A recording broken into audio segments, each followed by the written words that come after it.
हर हर महादेव भाई सभी को। आज एक क्वेश्चन है, काफ़ी अच्छा क्वेश्चन है और काफ़ी इम्पोर्टेंट क्वेश्चन है, तो इसको प्लीज़ ध्यान से समझिएगा। इस क्वेश्चन को मैं जो है काफ़ी बार ये पूछा गया है, बोर्ड एग्जाम्स में पूछा गया है और जो है कॉम्पिटिटिव लेवल पे भी पूछा गया है। तो यहाँ पे है ना, पहले मैं आपको इसका पूरा एक्सप्लेनेशन बता देता हूँ, उसके बाद मैं इसका शॉर्ट ट्रिक भी बता दूंगा जो आप जो है विद इन 30 सेकेंड भी कर सकते हो। ठीक है, तो चलिए अपन करते हैं यहाँ पे। देखिए, सबसे पहले तो मैं आपको ये बता देता हूँ कि अपने यहाँ पे दिया गया है कि in triangle D F is a right angle triangle at E. ठीक है, E is perpendicular to D F if D G is equal to 8 centimetre and G F is equal to 2 centimetre, then find the ratio of D E ratio E F. ठीक है, तो D ये है और E F ये है, इन दोनों का रेशियो अपने को फाइंड आउट करना है। अब देखो, सबसे पहले मैं ले लूँगा ट्राइंगल डी ई एफ। अब देखो, ट्राइंगल डी ई एफ ले लेता हूँ और एक ट्राइंगल लेता हूँ मैं, ट्राइंगल ई जी एफ। ठीक है, ई जी एफ, ये दोनों ट्राइंगल ले लिया। अब इन दोनों ट्राइंगल के अंदर देखो, ये एंगल अगर 90 डिग्री है तो ये वाला एंगल भी 90 डिग्री हो जाएगा। यस और नो? देखो, ट्राइंगल डी ई एफ के अंदर एंगल ई 90 डिग्री है।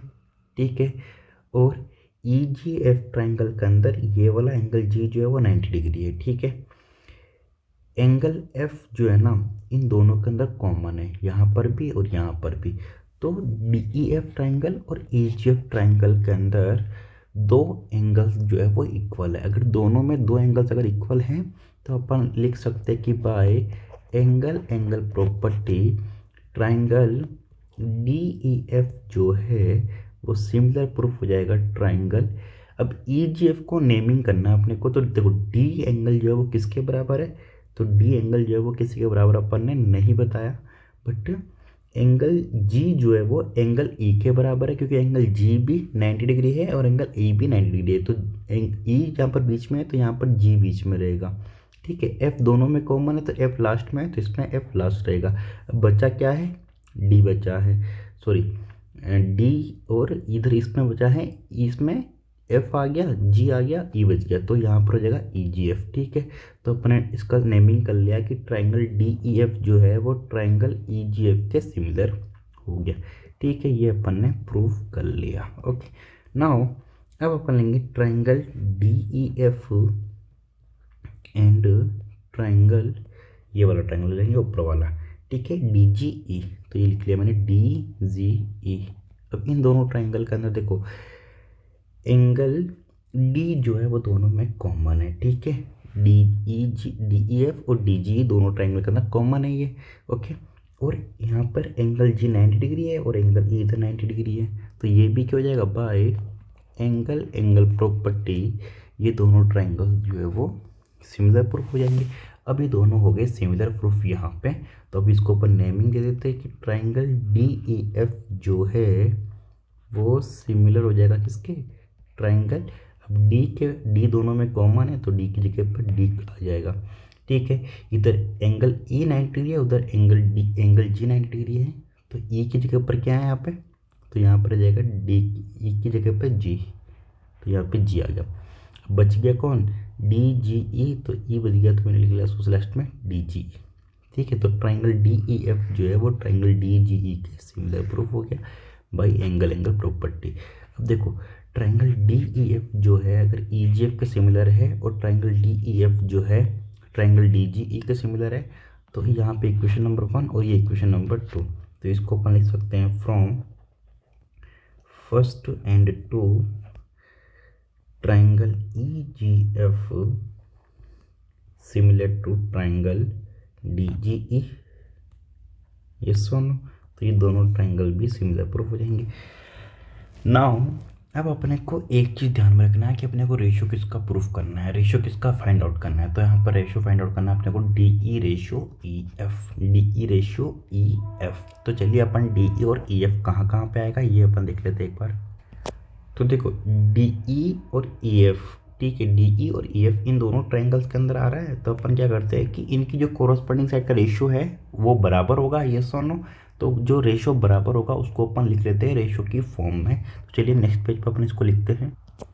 ठीक है, तो अभी देखो ये अपन यहाँ तक आ गए थे, तो इनकी कोरस्पॉन्डिंग साइड का जो रेशियो है वो बराबर हो जाएगा। तो देखो ई जी के जो कोरस्पॉन्डिंग है वो है डी जी, तो इसको लिख सकते हैं अपन E G upon D G is equal to फिर जी एफ, ठीक है। तो जी एफ के कॉरस्पॉन्डिंग क्या है, जी ई, तो अपॉन जी ई।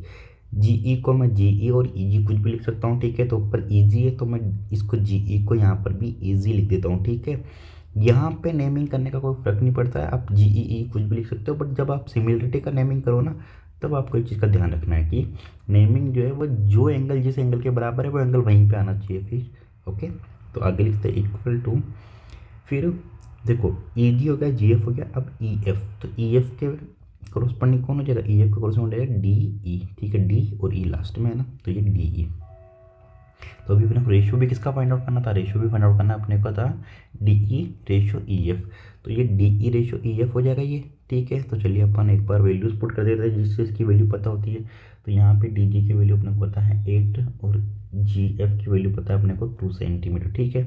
तो ई जी, तो देखो पहले अपन इसको पुट करते हैं। तो ई जी अपने को पता नहीं है, तो ई जी मैंने लिख दिया ऐसा कैसा, ई जी अपॉन डी जी है 8, ठीक है, इक्वल टू जी एफ है 2 upon E G is equal to E F upon D E, ठीक है, ई एफ अपॉन डी ई।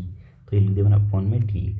अब देखो मैं अगर इन दोनों के अंदर देखूँ तो यहाँ से अगर अपन इन दोनों इक्वलिटीज़ के अकॉर्डिंग मैं ई जी की वैल्यू फाइंड आउट कर सकता हूँ। अगर मैं ई जी को इधर ट्रांसफर कर दूँ और इसको इधर ट्रांसफर कर दूँ तो ये हो जाएगा E G square is equal to 2 into 8 हो जाएगा 16।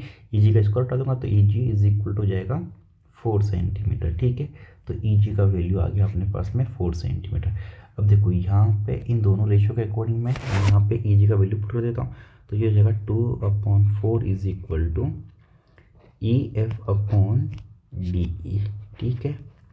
तो ये हो जाएगा, इसको उल्टा कर दूंगा मैं, तो ये हो जाएगा D E upon E F is equal to 4/2।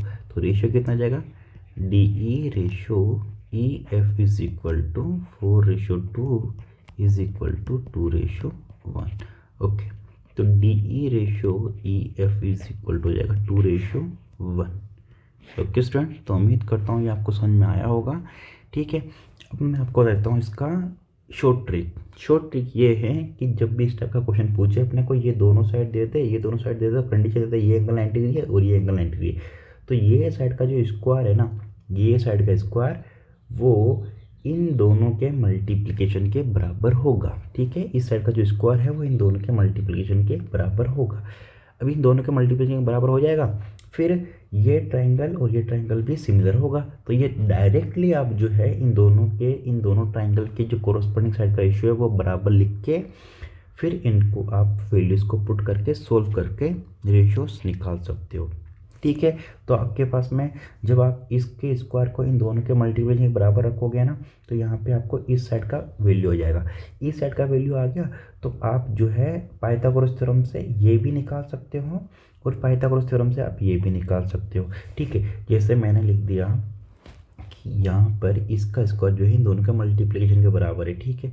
तो इसको मैंने लिख दिया यहाँ पे ई G square is equal to 16। तो ई जी इज इक्वल टू हो जाएगा सिंपली मेरे पास में 4 सेंटीमीटर, ठीक है। अब ये 4 सेंटीमीटर आ गया। अब आप रेशियोज को देखो ही मत, ठीक है, सिमिलर भी मत देखो, आप डायरेक्टली ये देख लो कि ये 8 है ये 4 है, तो ये कितना हो जाएगा, डी ई कितना हो जाएगा। तो डी ई कितना हो जाएगा, ये हो जाएगा अपने पास में डी ई, ये एंगल 90 डिग्री है तो ये हाइपोटेनस हो जाएगा। तो इसको लिख सकते हैं अपन D E square is equal to 8 square mean 64 plus 16, दोनों को ऐड कर देंगे तो ये हो जाएगा 80, ठीक है। तो ये हो जाएगा D E square is equal to 80 हो जाएगा, ठीक है। डी ई स्क्वायर अपने पास में 80 आ गया, एक बार के लिए इसको रख लो आप।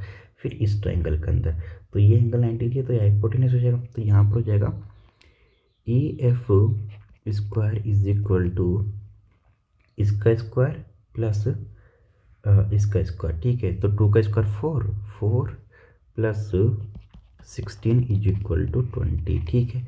तो ये हो जाएगा E F square is equal to जाएगा 20। देखो E F square is equal to 20, D square equal to 80।